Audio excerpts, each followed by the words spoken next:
प्यारे भैयाओं, यूरोप के इतिहास में आज हम जर्मनी का इतिहास पढ़ेंगे। जैसा कि हम जानते हैं, यूरोप कॉन्टिनेंट में आने वाला जर्मनी एक सशक्त एवं विकसित राष्ट्र है। During the first and second world war it was one of the central powers against the allied country। जैसा कि विश्व के इतिहास में स्पष्ट है कि विश्व के में जो अलाइड कंट्रीज थे, जिन्हें हम हिंदी में मित्र राष्ट्र के नाम से जानते हैं, जब उनके साथ अमेरिका, यूएस, यूनाइटेड स्टेट्स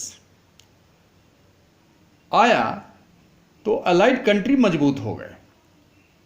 और फर्स्ट वर्ल्ड वार के बाद 1919 में ट्रीटी ऑफ वर्सलीज, वर्साय की संधि के माध्यम से जर्मनी जैसे सशक्त देश पर दबाव बनाने में कामयाब रहा। जर्मनी में वेमर रिपब्लिक का शासन था। वेमर रिपब्लिक एक पॉलिटिकल पार्टी है। इसी वेमर रिपब्लिक और अलाइड कंट्रीज के साथ ट्रीटी ऑफ वर्सलीज 1919 में संपन्न हुई। ड्यू टू दिस ट्रीटी,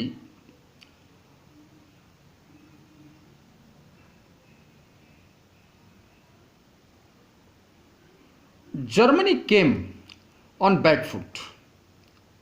इसके तहत जर्मनी को अपने बहुत सारे रिसोर्सेज, एरियाज जो थे, उसको खोना पड़ा। $6 बिलियन अलाइड कंट्रीज को वॉर कंपेंसेशन के रूप में देना पड़ा। और इसके साथ ही जर्मनी को एक बहुत बड़ा सदमा लगा। It was really a time of politically and economically hardship. Uncertainty was everywhere in Germany.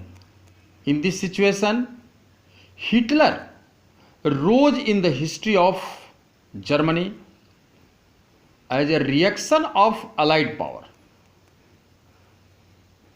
Hitler 1889 में ऑस्ट्रिया में पैदा हुआ। In the beginning he led his life in poverty. During the first world war Hitler joined army as a messenger. बाद में अपने will power के दम पर कारपोरल बना। बहादुरी के बहुत सारे मेडल्स प्राप्त किया और अंततः 1933 में जर्मन प्रेसिडेंट हिंडरबर्ग ने हिटलर को जर्मनी का चांसलर बना दिया। इसके पहले ही अपनी पॉलिटिकल यात्रा में हिटलर ने जर्मन वर्कर्स पार्टी ज्वाइन किया था, जिसे अपने अधिकार क्षेत्र में लेकर national socialist German worker party का रूप दिया। और यही पार्टी बाद में हिटलर के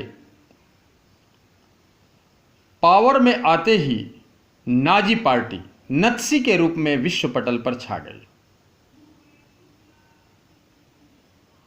अब हम नेक्स्ट टर्न पर हिटलर का उत्थान, rise of Hitler and as well as principles of Nazism, नत्सीवाद का सिद्धांत, ये सारी चीज़ों पर प्रकाश डालेंगे। कोई भी किसी तरह की क्वेरीज अगर आपके अंदर हो तो जिस दिन अपना टर्न है उसी दिन केवल व्हाट्सएप ग्रुप पर ही आप क्वेरी करें। Thank you.